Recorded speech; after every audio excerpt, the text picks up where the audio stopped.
I didn't say a word. I simply turned and walked to the equipment room.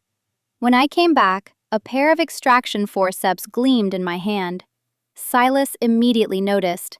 His crimson eyes shifted from my face to the tools. Then he slowly slid backward across the floor, farther away from me. "Silas," I said, adjusting the lamp above him. "Open your mouth." He didn't move. "You can't keep those fangs," I continued. "They'll hurt you. We must remove them." Over the years, I'd removed venomous fangs from more snakes than I could count. When you work with creatures capable of killing you in seconds, anesthesia isn't always an option. Sometimes the safest solution is speed. I had become very good at it. Removing 2 newly grown fangs from a 1-year-old snake human should have been easy. But Silas stared at the tools like they were weapons. "It's going to hurt," he said. "It won't," I replied. "I'll give you anesthesia." He hesitated, then his lower lip pushed out slightly. "No." I blinked. "No?" "If you pull them out," he said, touching his mouth with small fingers, "I'll look ugly." For a moment, I simply stared at him. This child was barely 1 year old, and he already cared about his appearance? Then again, this was Silas. Nothing about him was normal. For the first time since creating him, a thought crossed my mind. Perhaps making an intelligent experiment was not a good idea after all. "You'll still look fine," I said. "They're just teeth." Silas didn't budge. "Come on," I said. "Be a good boy. If you cooperate, I'll bring you snacks every day."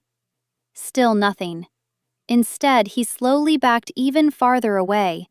His dark red eyes stayed fixed on the tool in my hand. I opened my mouth to persuade him again, but he suddenly spoke first. "No." His tiny brows knit together, his voice soft yet stubborn. "The teeth grew in my mouth. They belong to me. I'm not pulling them out." The sheer determination in his tone made me pause. Silas bit his lip, then glanced up at me carefully. "You're worried they'll hurt me," he said. "So I'll grind them down." My interest was piqued. "Oh? And how exactly do you do that?" Silas hesitated. "Do you have something for grinding teeth?" "I have chew sticks," I said, "but those are for cats and dogs when their gums itch." He lowered his head, thinking. Eventually, I said, "Fine. Keep them for now. Tell me if you change your mind." Children often had to learn lessons the hard way, but surprisingly, the fangs stopped growing after that. They remained slightly sharper than normal canine teeth, but that's all. I eventually stopped worrying. Deciding not to eliminate Silas didn't mean I trusted him. Far from it. His physical strength was terrifying. His intelligence was even worse. And something deep in my instincts kept whispering the same warning. This creature is dangerous. At the moment, he looked obedient, gentle, even affectionate. But beneath that calm surface, something predatory was sleeping. My instincts had saved my life more than once. I didn't ignore them.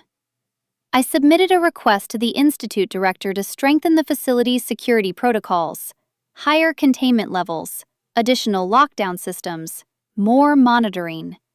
The application disappeared without a trace. I asked again and again. Each time the director simply laughed it off. "Relax," he told me, slapping his chest. "This institute is a fortress. Even a fly couldn't escape." I had no administrative authority. If he refused, there was nothing I could do. So the security upgrade never happened, and for the next year, I continued living normally with Silas. But that year revealed something terrifying. At 7 months old, Silas already had the physical strength of a grown man. By the time another year passed, he could bend the titanium doors of the laboratory with his bare hands. Just as frightening as his strength was how quickly he grew. At 1 year and 7 months old, Silas looked like a human boy of 15. Tall, lean, beautiful in a cold, dangerous way. His pale face still carried traces of youth, but his body had already begun developing the sharp lines of a young man. And his snake tail? Massive, powerful. It stretched from the greenhouse door all the way to the far wall. The small enclosure could no longer contain him, so I moved him to a larger room. After settling him there, I gave him a few absent-minded words of comfort. The Komodo dragon experiment had been consuming all my attention lately. I didn't notice the way Silas was watching me, not until his tail hooked around my leg. I tried to pull free. It didn't move, not even slightly. "Silas," I said, "I have work to do." But he didn't answer. Instead, two strong arms slowly wrapped around my waist. A strange current ran through my body. His chin rested lightly on my shoulder. "I'm lonely," he murmured. His voice was deeper now, still cool, still calm. "Please stay a little longer." His lips brushed my cheek, just a soft kiss. "Can you stay with me today? Just for a while?" "Be a good boy," I said gently. "I really can't today." The Komodo dragon was 5 weeks past hatching. Its health data needed immediate analysis. I had spent 6 months on that project, but today? Silas didn't listen. His tail tightened around my leg. When I tried to pull away, he only held me closer. His cool cheek pressed against mine. "Let go," I said firmly. "I don't want to." His voice was quiet, almost sulking. "I just want to be with you." "You always say you're busy." "I am busy." "I'll spend more time with you next time." Silas suddenly cut me off. "You've said that 165 times this year." My heart skipped. He narrowed his eyes slightly. "If you're going to lie to me, at least put some effort." The moment those words left his mouth, the air between us turned tense. "You've said that 165 times this year." My heart skipped. I turned to look at him. Silas was watching me quietly. His crimson eyes, once wide and innocent when he was small, had sharpened over the past year. They were no longer the eyes of a child. They were calculating, observant, too aware. "You counted?" I asked. Silas tilted his head slightly, the movement strangely elegant for someone with a 12-foot serpent tail coiled behind him. "Of course." His voice was soft. "You always say the same thing." "Next time." His fingers traced absent-minded circles on my waist. "But you never come." Something about the way he said it made the back of my neck prickle. "You're imagining things," I said calmly. "You're just bored." Silas didn't argue. He simply tightened his tail around my ankle, just enough to remind me he could. Then he leaned closer. "Then stay today," he whispered. His breath brushed my ear, cool, faintly sweet. The sensation sent a strange ripple down my spine. I stepped away instinctively. "Silas!" My tone sharpened. "Let go!" For a moment he didn't move. Then his tail slowly loosened. But instead of releasing me completely, he slid closer. His tall frame cast a shadow over me. Up close, the changes in him were impossible to ignore. When he was younger, he had been small and soft, almost delicate. Now his shoulders were broad, his jaw sharper. His features carried an unsettling kind of beauty. Not human, not animal. Something in between. Something dangerous. "You're avoiding me," he said quietly. "I'm working." "You're always working." "Yes." Silas's gaze lowered briefly to my lips. "You're lying." My patience snapped. "Silas!" "I told you," but he interrupted me suddenly. "You said I should learn things," he said calmly.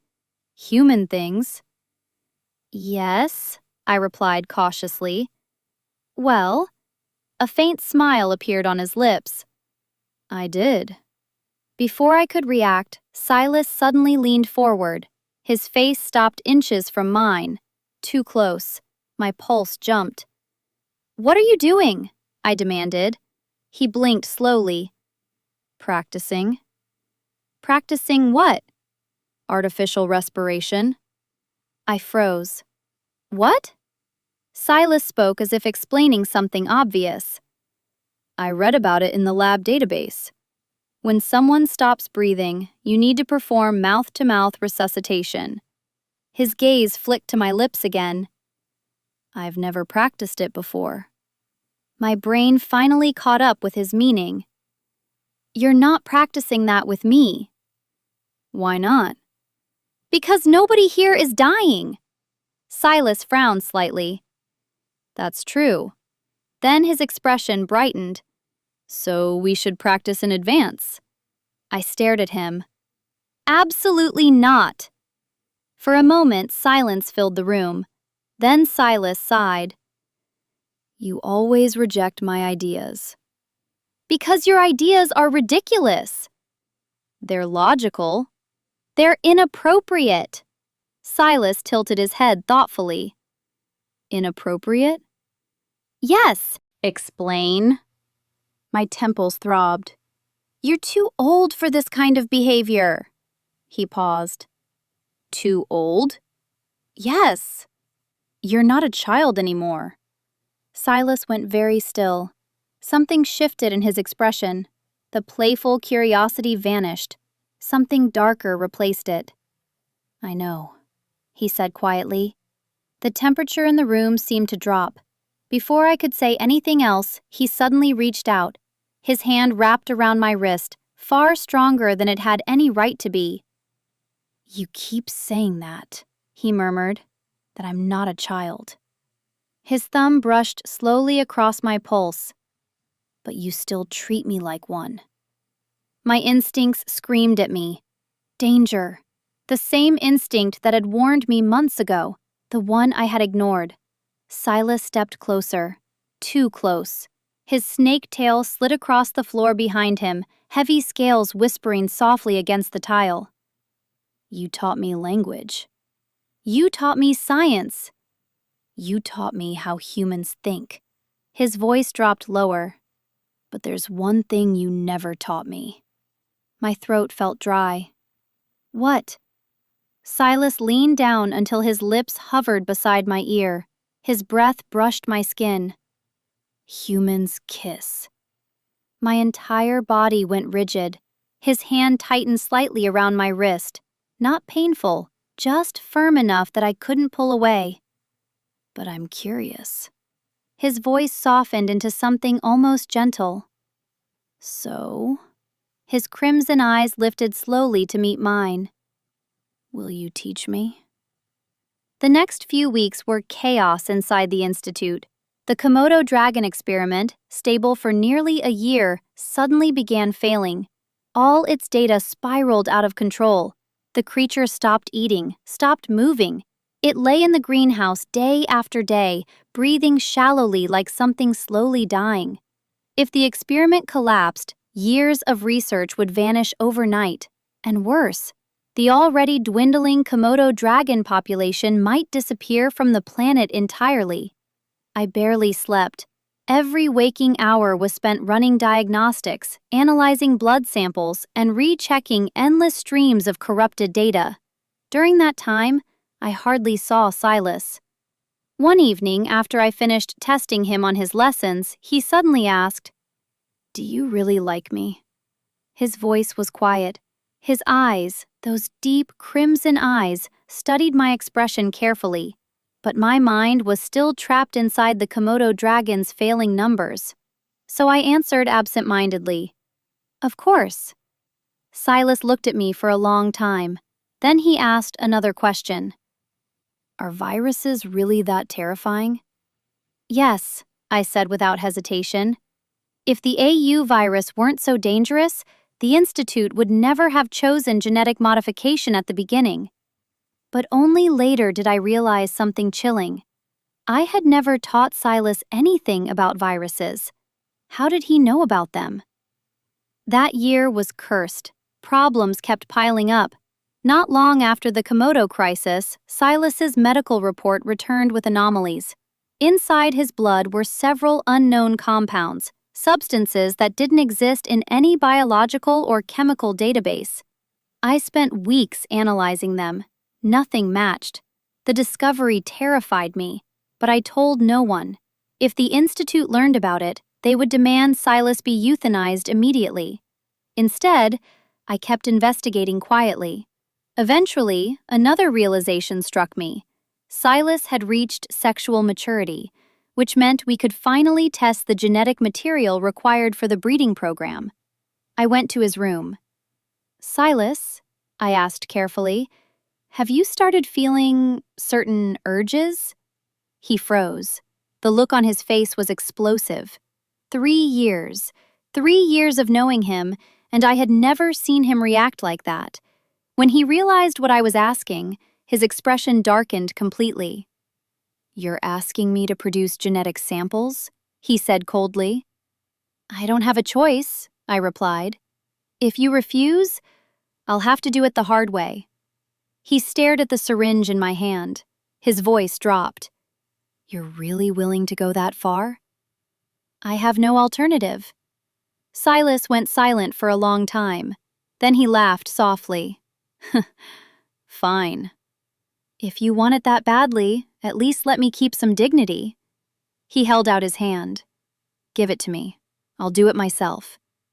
When the results came back, I felt a strange mixture of relief and guilt. Silas's genetic material was normal, which meant the project could proceed.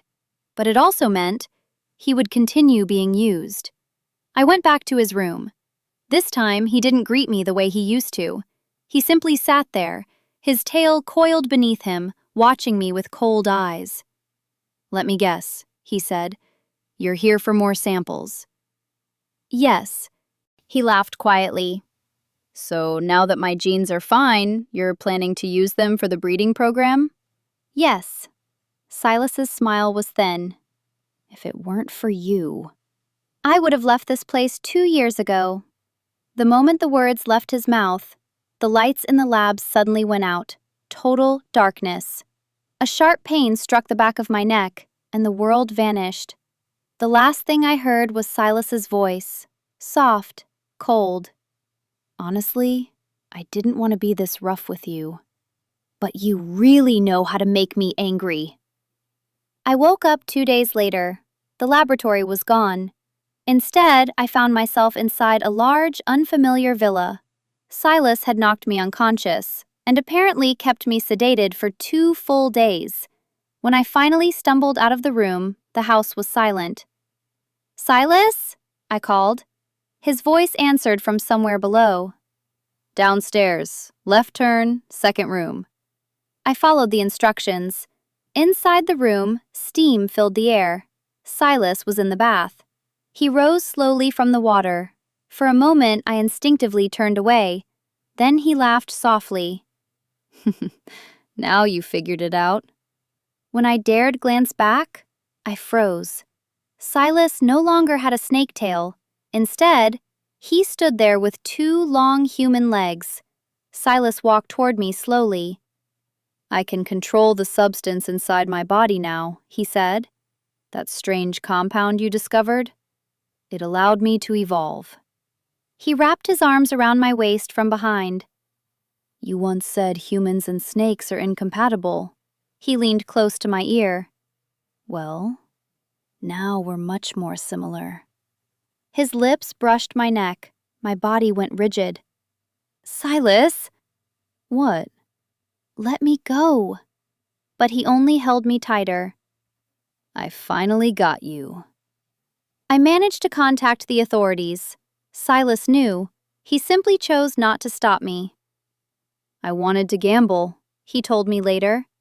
"If I win, you stay with me forever. And if I lose," he shrugged lightly, "I'll die." The soldiers broke into the villa. guns aimed straight at him. "Don't move! Release Dr. Vance!" Silas looked at them, then at me. Understanding slowly filled his eyes. "So you really did call them?" I said nothing. Instead, I drove a syringe into his thigh, a powerful anesthetic, strong enough to drop an elephant. Silas stared at me in disbelief. "You..." I stepped back as his body weakened. "I'm sorry, Silas," I said quietly.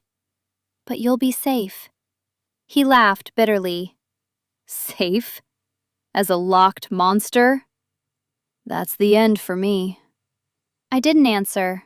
I simply told the soldiers, "Take him." Silas was returned to the laboratory. 2 days later, the AU virus inhibitor was finally developed. The Institute celebrated. Earth had been saved. And Silas? He no longer mattered. No one cared about the snake human in the freezer. Except me. I opened the storage drawer. Cold air spilled out. Silas lay there, pale and silent. I injected the final syringe. "Sleep well," I whispered. Then I closed the drawer. Outside, the world celebrated the victory over the virus. But inside the silent freezer, the monster I created slept forever. Or at least, that's what everyone believed. Not the end of the story. As everyone in the Institute quickly shifted their attention from the dead snake human to the historic breakthrough. No one cared about Silas anymore. The freezer was silent. Silas lay inside, pale and motionless. His skin was almost translucent under the sterile light. I slowly lifted the syringe in my hand and watched the crimson antidote drip into his vein. Drop by drop. My fingers brushed gently across his colorless cheek as I reviewed my plan. If everything went smoothly, my colleagues would finish their research meeting in about 3 hours. Tomorrow, using my authority and the credit I had earned from developing the inhibitor, I would submit a request to take Silas home as a preserved specimen. Shortly after that, I would resign. Then Silas and I would leave this city forever. Yes, the injection I had given him earlier was fake euthanasia, a formula I created myself. Its purpose was to deceive the laboratory. The drug wouldn't kill him. But if the antidote wasn't administered within 48 hours, the patient would die for real. Because the sedative was so powerful, Silas would remain unconscious for at least 5 days. I knew him too well. Proud, stubborn, reckless. If I had asked for his cooperation, he would never have agreed to such a plan. So I made the decision for him. "I'm sorry," I whispered softly. "It was wrong to decide this without you, but I want you to have an easier life. If the laboratory realizes you're still alive, they'll hunt you forever. You'll never escape." I wanted Silas to have a new identity, a normal life.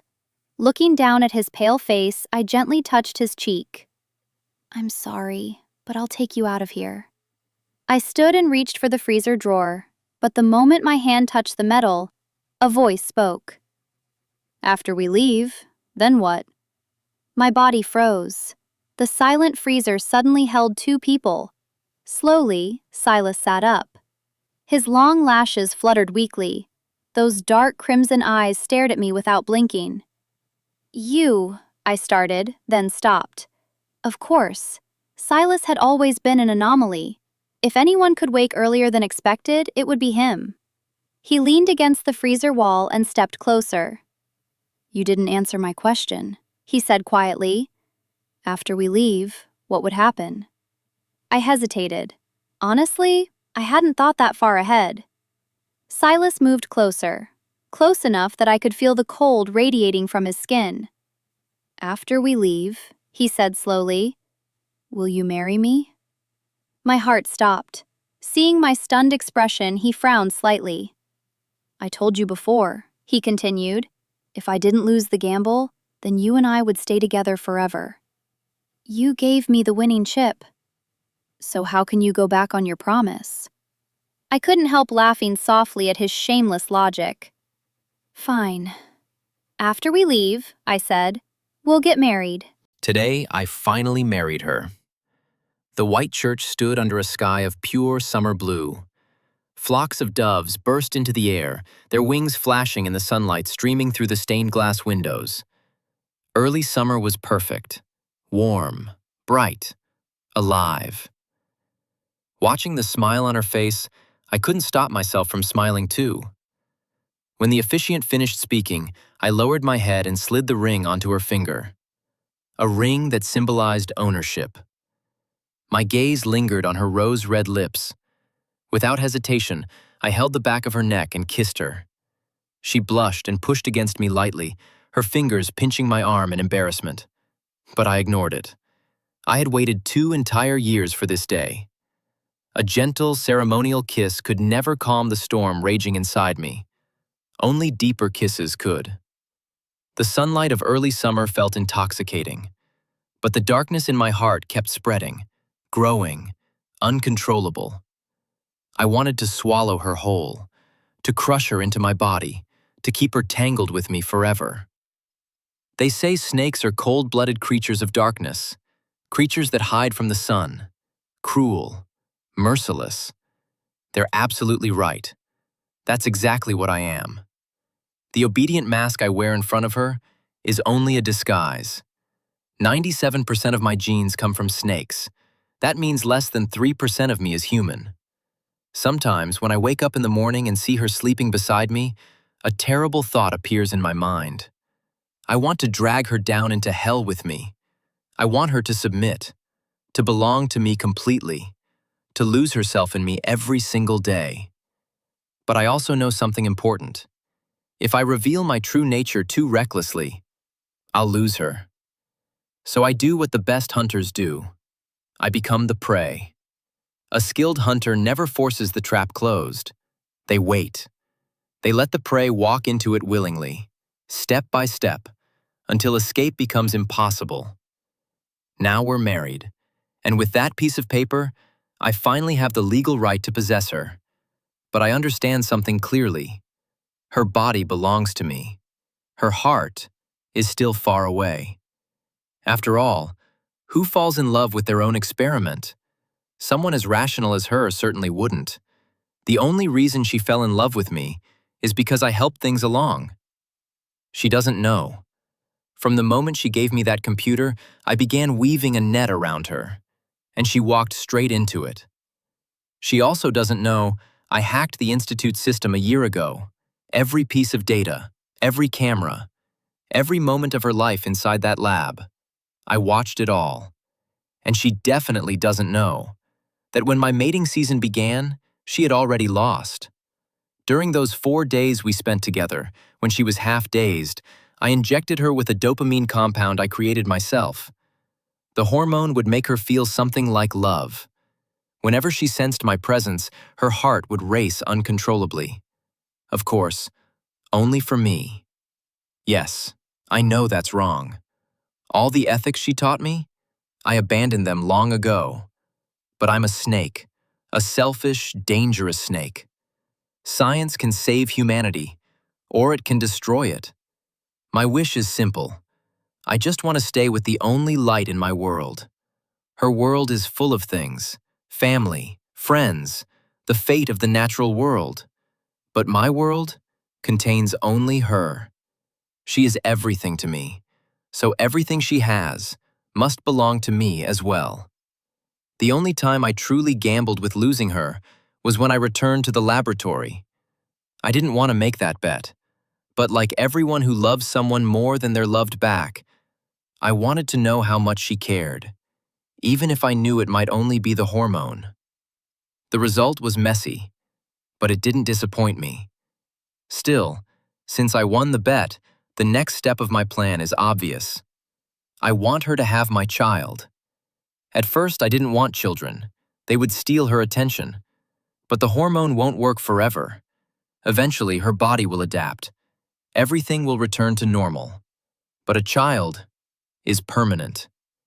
She's a soft person beneath her cold exterior. She protected me from the Institute once already. And someone like her would never allow her child to grow up without a family. That's the weakness I'll use. Human nature is warm. I love that warmth, especially when it comes from her. Compared to before, I've been redeemed. Back when I lived alone in that small lab room, having a human mind was like being trapped in sensory deprivation hell. Sometimes I felt like I was going insane, like a trapped animal, desperate for the light outside, yet refusing every path that could save me. Because I knew, if I escaped, I would never see her again. Of course, I knew why she raised me, but I never said anything. Some truths only damage relationships, and I couldn't risk losing her. So I endured. Year after year, I clung to her whenever I could. But she never noticed. To her, I was just an experiment, a genetic resource, something to help reproduce my species. Did I hate her? Of course I did. But somehow, I never hated her enough. I always found excuses for her. Sometimes I even thought, if I lost control one day, maybe I would destroy us both. Hell would be too lonely without her. Thinking about those dark years makes the shadows in my heart grow heavier. Without realizing it, I tighten my arms around her sleeping body. Maybe she senses something, because suddenly she opens her eyes. Her beautiful gaze studies my face, careful, suspicious. Inside, I become alert, but my smile remains gentle. "What's wrong?" I ask softly. "Does something hurt?" I don't know why, but I have a bad feeling. It makes me sad. She frowns slightly and tries to sit up. I kiss her back quietly and pull her closer again. Skin against skin. Warm. Real. Otherwise, I always feel like I'm holding nothing but air. Like she might disappear if the wind blows too hard. I kiss her neck again. Soft. Tempting. "How could that be?" I whisper. "Everything is peaceful now. No one will ever separate us again." She hesitates, thinking. But I can't allow my wife to overthink things. So I tighten my arms slightly. She bites her lip. Tears slide down her face. You're right, Silas. We'll be together forever. I stare into her tear-filled eyes and smile. Yes, forever.